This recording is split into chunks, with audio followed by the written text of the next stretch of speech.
Jim, this question for the late night drive-thru comes in from Dr. Chris Colmy. Jim. Wait a minute, Dr. Chris Call Me is what is that? 1-800-CALL ME? No, Colmy. K-E-H. Colmy. Oh, okay.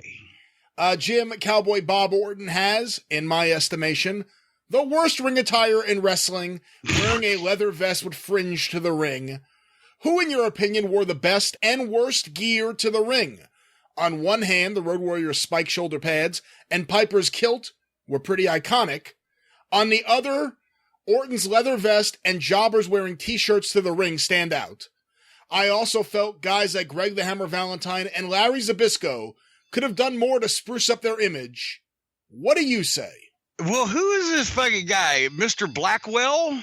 Or Christian Dior? Or you can tell I'm behind on my Versace. Coco Chanel. Coco Chanel. I'm behind on my goddamn designers, but nevertheless, no. What?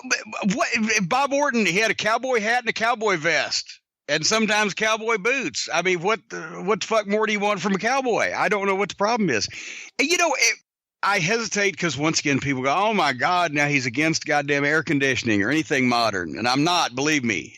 If it don't snow, I don't go, as Buddy Landel used to say. When it comes to air conditioning, he wasn't talking about air conditioning, but anyway.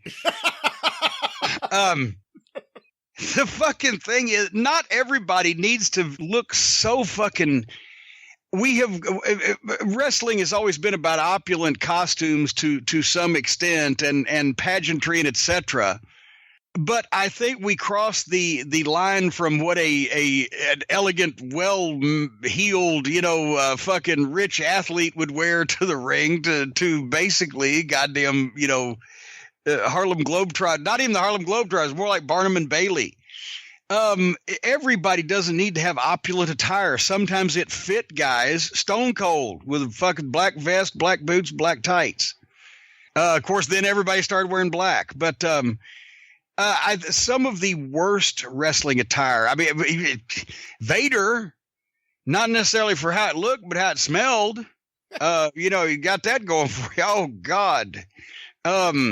I don't know. I'm not a fashionista. What do you think? Get me started on somebody. This isn't exactly in the spirit of what he's saying, but it's the first thing that I thought of for whatever reason. Big fan of all of his work, but late 80s, early 90s Bill Dundee with the pants, the pale skin, and the giant mullet, I can't get into. Well, Bill, I'll tell you what. The fucking Elvis jumpsuits, you wouldn't believe the thousands of pictures that he sold in the Elvis jumpsuits and the spangly sunglasses and etc. It was amazing because it was the Memphis area and it was the late 70s. But by the late 80s, early 90s, I believe he could have done something else. And he did go to the Joan Jett I Love Rock and Roll era when he was a heel in 83-ish, 84-ish, etc. and had the spikes and the leather and the whole thing and everything. And that was cool.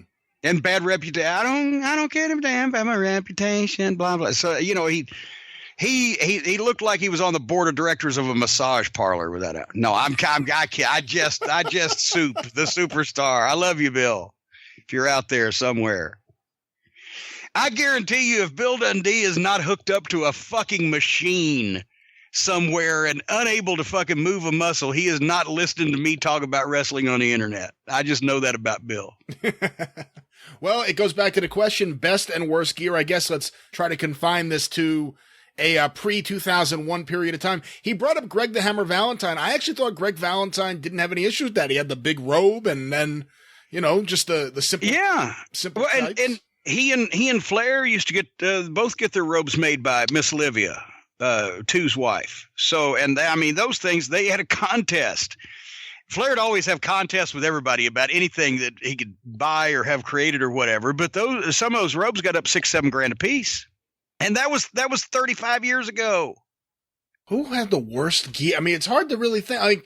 Obviously Billy Graham was a big letdown when he came back as a ninja in the simple black tights, but it wasn't like you looked at that and said, oh, that's really bad. Like, what's the first person? Who's the first wrestler you saw, Jim, where you said, I can't believe this guy's fucking wearing that?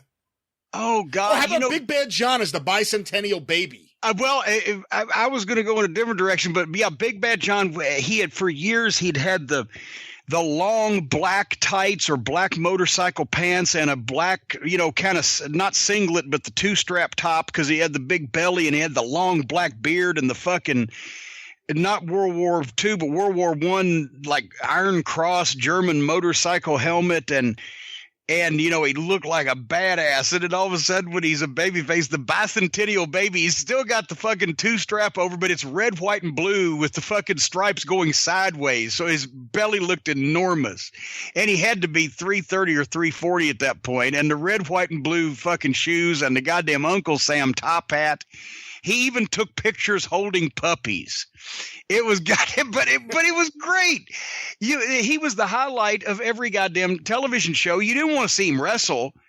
You just wanted to hear him talk. When he was a heel, the promos were even better, and you wanted to see him in a match to get his ass kicked. But nobody wanted to see the Big Bad John. That's why Dundee was his partner. Dundee had the whole match, and John just made to come back and cut the promos.